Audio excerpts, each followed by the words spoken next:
Alright, what I wanted to do is make a short video about how to make your own custom E-Series rainbow filter. So rainbow filters run on eBay anywhere from a low $25 to the high of $60 or $70. They're the same basic filters if you get them from Rainbow brand. There are a few generics out there. There are not that many. Rainbow doesn't have as large of a following as I would say some of the other disposable media filters, but you can find them. Now this is a quick instructable about how you can go about making your own with an old canister. So to start, you would need an old reusable, quote-unquote washable canister. Now I found out personally when taking apart my Rainbow that I had just purchased that the filter was pretty filthy. It had stopped a lot of media and there was a lot of extra media caught around the motor. I had to take apart the whole thing and disassemble it and clean it. The price of the filters is quite expensive. So in the interim, until I want to actually buy another HEPA, I decided to design my own. Now, to take apart your E-Series, this is going to vary. The earlier E-Series first gen will have like a mesh grill here, and then it'll also have screws up here you need to be careful for, otherwise you crack this. So you're going to want to take your cord off, undo the screws on the first gen. The rest of them only have these little clips, so you need to push in these clips, and that'll help you pop off the back. And then you should see the filter. You'll either have a disposable, which is just going to be a regular kind of box looking filter, or you'll have one of these. Now, and you see it here, it should be white. No matter what, this back part should be a white. Mine is blue because this is the custom one I just made. Then you should look in here. Now mine was completely white with dried out dirt. And then inside it was also just covered in dirt. So I decided to put water through it. Well, there's nowhere for the water to come out other than here and here. So it's almost impossible to get it dried out. Mine was so full of dirt that it started to mildew and mold within 24 hours. So I realized the filter was completely unsalvageable. None of the dirt was coming out. It was caked on. So what I did is going, well, in lieu of buying a new filter, we're going to customize my own, which I often do. I do it for my car. I buy a high quality filter, like you'll see here. It's a furnace filter, Lysol furnace filter. It has metal reinforcements built into it, and all I did basically is I cut out a piece of the filter, and you can see all I did was place my Rainbow cartridge right over the filter, and I got a rough cut out of it.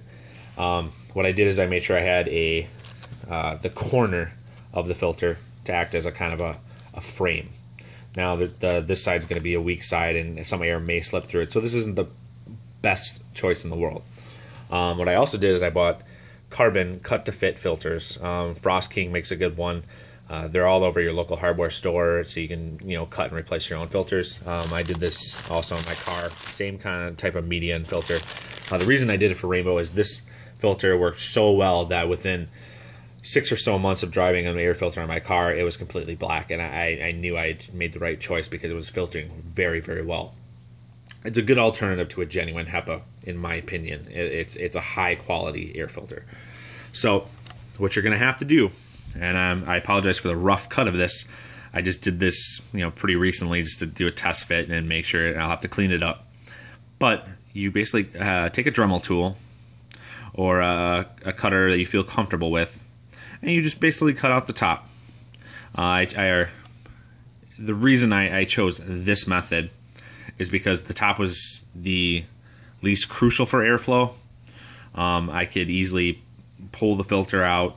I slid the carbon in alongside the filter, so I actually have 2 layers of filtration built in here. It's hard to see, but I put the carbon filter towards the machine-facing side to trap any large particles and to filter it, to capture some odors before pushing it through the actual fine density media filter and then out the exhaust. So that's what you see here is the blue filter there.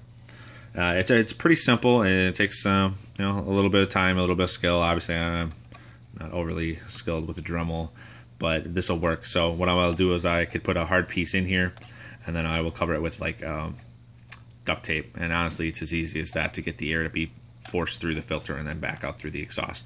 To ease it in there, what you can do is I took a metal ruler, to make it lay flat, and then to adjust the filter as it was in there. And now I basically ever reuse a filter. If I want to change my filter, it's really simple. I can just cut another piece. I mean, I got this on clearance for $5. They go up to it was marked down from $50. So this is a decent filter. You don't have to if you're just looking for a basic filtration to catch any dust coming out. That's fine. Not all of us are rich and can afford $60 filters from Rainbow. I will be getting a HEPA-based filter as a replacement at some point, but I want to see how this works in general, and I have no qualms about using this as a basic system to get my Rainbow back up and running. Basically, I had this as scrap from my last project. So hopefully this helps you out, and you have any questions, feel free to leave comments below. I realize this is not going to replace a HEPA filter. I do realize this is kind of a quick fix and a temporary patch, but you can keep redoing this and keep changing it every time you see filter discoloration, and it should work. So thanks for checking out my video, and hopefully this helps you out. I'll have a few other videos related to projects I'm doing. I just got my Rainbow, so you'll see a few more on those, and then I just did some teardowns of my Dysons, so I will go and do that, do some comparison videos, do some head-to-head testing. So look forward to that, and we'll see you later.